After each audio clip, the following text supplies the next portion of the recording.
Well, good morning, everybody. Thanks for joining us. I'm Tony from McLaren St. Luke's Family Medicine. As we do the third Wednesday, give a talk on a different medical topic. Today, we're going to talk about sleep changes as we get older. Certainly, our sleep habits are different when we are 14 or 15 years old, as opposed to fast forwarding about 60 years and things are a little bit different. There's probably times when the teenagers, we say, when are they going to wake up? When are they going to get out of bed? Or when are they going to go to bed? And then for those of us that, as we grow older, our sleep patterns change, and we're going to talk a little bit about that. But we need to know that sleep is definitely an important part of our lives, just like eating in that, because it's something that helps to regenerate our body. Most adults need an average of 8 hours of sleep. Come on in. Sorry. Most adults just need about 8 hours of sleep. Of course, we all know those individuals who can run on 5 hours of sleep, and there's those that need a little bit more, but it's definitely something that gets interrupted with age. And I would say at least half of the older adults that I am in contact with at the office have difficulty sleeping. So regarding the importance of sleep, it's necessary to maintain physical and mental health as well as emotional health. We've all been around people when we know that they haven't had enough sleep. We all know those cranky individuals. We all know those people that are either not morning people or morning people based on their disposition on how they act. But sleep loss affects us in a lot of ways. It affects us cognitively, how we function, so we're not thinking as clearly. There's hormone imbalance, and a lot of it, especially it pertains to the health of our immune system. So the more we sleep, the more regimented, the better our bodies know how to react on a day-to-day basis. What concerns me is individuals who have not short-term sleep problems, but chronic sleep problems. Those that have to get up a lot during the night, nighttime wakenings, nocturnal wakenings, there's individuals that need to use the restroom and that, a couple of 3 times a night. But the thing that concerns me most about those types of things, 2 things. Number one, potentially tripping and falling during the night. Having worked in the ER for a couple of years, overnight, so I used to see a lot of that. And people who are using certain types of self-medicated techniques to try and either make themselves fall asleep or stay asleep. There are some things that are more healthy than others, and we're going to talk about that here in a little bit. But basically, sleep changes with age. The number one thing is insomnia. So insufficient sleep of any kind. You have more nighttime wakening. You won't spend more time in bed with less sleeping. We're going to talk about that here in a little bit. Earlier falling asleep and earlier awakening. There used to be able to fall asleep at 10 o'clock or 11 o'clock at night and wake up at 7. Then all of a sudden it's 10 and 6. Then it's 9 and 5. Then you start to see people that are going to bed right after dinner, which is not very healthy, because we all have in our body something built into what's called the circadian rhythm. And the circadian rhythm is our natural wake cycle. And anytime that gets disrupted, it's going to affect our bodies in a lot of ways that I just mentioned. Certainly, there's things that we can't control that affect our circadian rhythm. Number one is we travel to the West Coast for a few days because the time difference, and then trying to get adjusted to that. And then all of a sudden having to come home and get readjusted. The other thing, which they, good, bad, or indifferent, that they're trying to change is daylight savings time. How many people have difficulties in the spring and in the fall, with the spring ahead and fall back to try and regulate the body. The other thing pertaining to less sleep is less deep sleep. I'm sure most of us have heard of REM sleep, rapid eye movement sleep. That's the period of time during our sleep where we're dreaming. That is also the period of time that we are in the deepest state of sleep. And if we're not dreaming as much and then we know we're not sleeping as much. There are some people, I don't know if anybody here has the Fitbit or the smartwatch. A lot of those all now, does yours do the show your sleep health and all that? We won't put you on the spot, Danielle, and ask you what yours is like, but there are some people who use the watch not for physical activity. I mean, sure, you can use it for that and for the time and such, but a lot of people use it for sleep. It might even been recommended by the physician, hey, kind of keep a log of how well you're sleeping. Medication causes for poor sleep. One of the non-medication causes are poor sleep conditions. So are you somebody who, before you go to bed, needs to have a light on, needs to have the TV on, needs to have that white noise, needs to crank up the temperature? When we go to sleep, our body temperature normally decreases. So we're looking for a quiet, dark, cool environment. That's what our bodies are accustomed to. However, again, as we age, some things we tend to tweak a little bit in our nighttime rituals. And those three things that I mentioned, light, noise, and the temperature, are things that we do try and make ourselves a little bit more comfortable and create the right environment to be able to fall asleep. Certainly, if you have psychosocial issues, depression, anxiety, dementia, even being in an unfamiliar setting, we were just talking about going away after the holidays and, going down to Florida for a little while and, getting into some warmer weather. When you go to stay here and stay there, you're in unfamiliar surroundings. If you're not familiar with it, you may not sleep as well. So those little things kind of catch up with you. Certainly medications are probably one of the biggest things, both over-the-counter and prescription medications. But before I go into those, just keeping in mind that there's certain things that create excessive wakefulness: caffeine, alcohol, nicotine, decongestants. Some of those decongestants have a little bit of a steroid base to them. So anybody that's ever been on a steroid, how hyper it can make you. Thyroid medications certainly can make people a little bit more anxious, and bronchodilators. So anybody that has to take something like Atrovent or Spiriva or something like that, the inhalers again have kind of a steroid base to them, and those can create a lot of restlessness. Nightmares. If you're having problems with nightmares, it's something you probably want to talk to your doctor about and take a look at your medications, because beta blockers, so basically beta blockers are heart medication, antidepressants. Again, nicotine always tends to be something. And then if you're having daytime sleepiness, and we'll talk about the importance of potentially taking a nap during the day, but daytime sleepiness, or the fancy word is somnolence. Is it blood pressure medication related? Is it an antidepressant? Is it an antihistamine?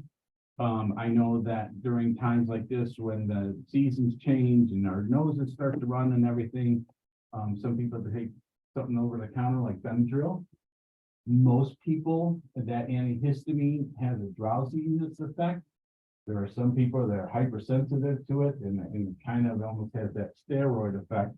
But you got to kind of think about what's going on that's causing me to either have daytime sleepiness or not being able to sleep well at night.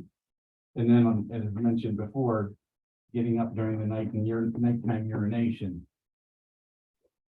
We'll talk a little bit later about, consuming beverages later in the evening, but, are you on a water pill, or are you on a diuretic for kidney purposes or for heart purposes?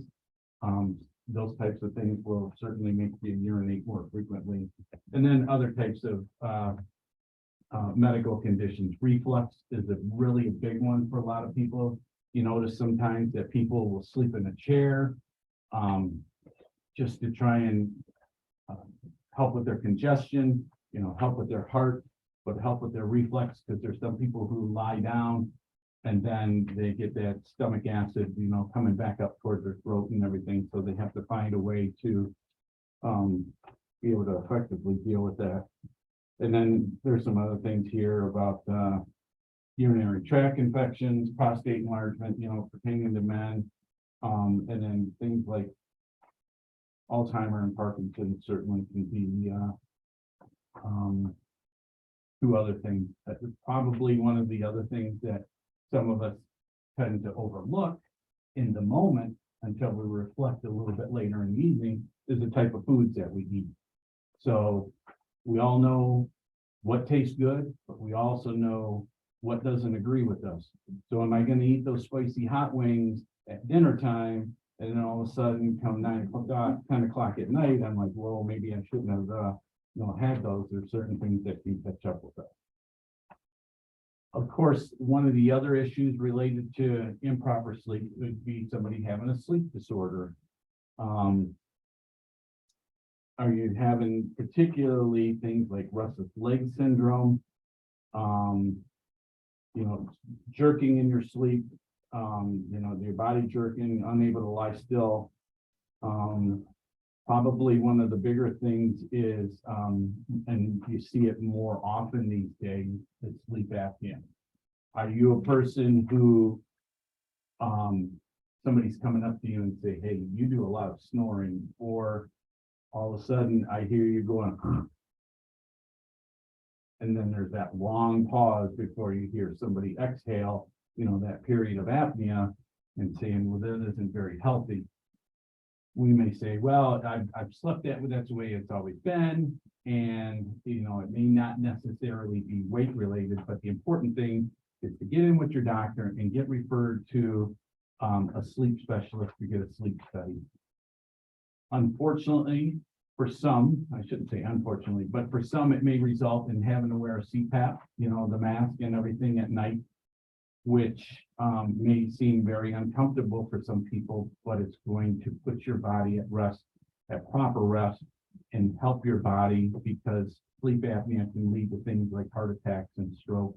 So we want to make sure that we're doing everything we can to prevent that. There are things that we can do. There are things that we can take upon ourselves and be proactive to try and create a better sleep environment and a better a sleep process for ourselves. And then there's some things we definitely need to refer to a physician. The first thing we want to do, as I mentioned earlier, is try and create the right environment, quiet, dark, and cool. The other thing is we want to correct some medical problems. Of all the medical problems that I mentioned earlier, some of those might be chronic, so they might be ongoing, but some of those might be acute, and they could be a quick fix with our doctor that can get that problem corrected, or at least get it better under control, so that we can have better nights of sleep. And then just having good sleep hygiene. So limiting our nap to once a day, less than an hour long. Ideally, the best thing to try and do if you're going to take a daytime nap is to do a power nap. What's a power nap? 20 minutes. Some people say there is no way I can do a power nap. If I'm going to take a nap, I'm down for an hour, or two, maybe even 3. When you get that far, you're definitely disrupting your sleep cycle moving forward, and you're potentially creating bad habits. I am blessed that I have the ability to take a power nap in 20 minutes. I can come home, just lay down or get in a chair, and within 10 to 20 minutes, I'm up and I'm well rested and I'm okay to be able to do that. Some people aren't able to do that. Sometimes I think you need to condition yourself. The other thing is, if you go to bed and you're not falling asleep within 15 to 30 minutes, you need to get out of bed, because basically, you know, for lack of a better way of saying it, bed is used for sleep and sexual activity. If you're laying in bed and you're watching TV and you're sitting up and you're reading a book and you have the lights on and everything else, you're not creating the right environment for your body to wind down and be able to properly fall asleep. So if you're going to watch TV, if you're going to read a book, you should probably do that in the living room or somewhere else that you typically go before you go to bed. Sleep where you sleep best. I mentioned earlier, there's some people that can need to sleep in a chair. If that's where you sleep best, then so be it. If it's a couch, if it's the bed, then do what's best for you. Trying to regulate yourself, trying to go to bed at a certain time and getting up at a certain time. Yeah, there's times during our week that we're not able to do that, but for the most part, trying to regulate things. Daily exercise. I know they do plenty of exercise activities here, so take advantage of what the Wood County Area Office on Aging has to offer. If you've done the exercise class before and you didn't like it, try it again, but try and incorporate some type of exercise. Maybe make it a 2023 goal for yourself to be able to do those things. Anytime, of course, now we live in Northwest Ohio and we're talking about the big snows, but trying to get some daylight sunlight exposure, you know, getting outside for 30 to 60 minutes, of course, a little bit harder during the winter months. If you need to eat, if you're a person that eats at like 4 or 5 o'clock and now you're getting hungry because you're not falling asleep till a little bit later, just have a light snack. Don't have another big heavy meal or putting together, you know, a sandwich and some chips to sit in front of the TV when your 8 o'clock programming starts, you know, trying to eat something small. Limit your fluid intake to at least 2 hours before bed. And try and make sure that that's not anything caffeine related, because that's a diuretic, and alcohol, because that'll certainly affect your sleep as well. Wind down time before you go to bed, you know, when you get tired. So starting to get the right mindset of being able to go to sleep. These are things that I like a lot, or relaxation techniques, yoga, and what I think is very helpful is progressive muscle relaxation. I don't know if any of you have ever done that before, but it's very helpful. You can YouTube things. You can have your Google Home. If you have one of those, just say, hey, put in a progressive muscle relaxation. And I don't know if any of you have ever done it, but it puts on this light music behind you. And it'll say, you know, you're walking through a field and you can feel the breeze in your face, a light breeze and the sun shining on your face. And you can feel it from the top of your head and the warmth and how it comes across your forehead and comes down your eyes and, you know, relaxes your lips and your neck, and it just goes straight down your body. And it's very, very good. It's like this visual thing, and eventually it just puts you in a really good place. It's not just for sleep. People that are experiencing depression and anxiety, having a bad day, find some quiet time, you know, get access to that. It really, really helps. The other thing I always like to say is, if you're really having problems sleeping, keep a log. And I say 2 logs. Number 1, a log of what time did I try and fall asleep? What time did I think I actually fell asleep? What time did I wake up? You know, are we seeing a pattern here? Are things inconsistent? Because that's something you can share with your primary care physician to see if there's some type of medication where you might be able to assist with that. The other log I encourage people to do is a worry log. Because what happens when we as older adults get in bed we start to worry about things. We worry about how we're gonna pay a bill. We worry about our kids. It doesn't matter what age they are. We worry about what tomorrow is gonna bring or anything like that. And we lay in bed and worry. Now, there's some that can fall asleep at night, have to get up during the night to go to the bathroom. And we have no problems falling asleep, but we get up, go to the bathroom. Now it's 3 o'clock in the morning. We go to lay down, and that's when that worrying starts because we're not able to fall asleep. Write a log. You write down before you go to bed what you're worried about, and you say to yourself, once I close this book, once I close the spiral binder or whatever you're doing, that's where it stays for the night, because there is absolutely nothing else I can do tonight until tomorrow to try and make a difference about what's in that book. And if you kind of are, I don't want to say psyching yourself, but you're giving yourself permission for it to be okay at that moment for the night. And I think that's something that's very good to do. Medications, there are certain medications that we can use for sleep. One of them is the antidepressant medication. But the side effects are different for certain people. One of the big things that older people can use is melatonin.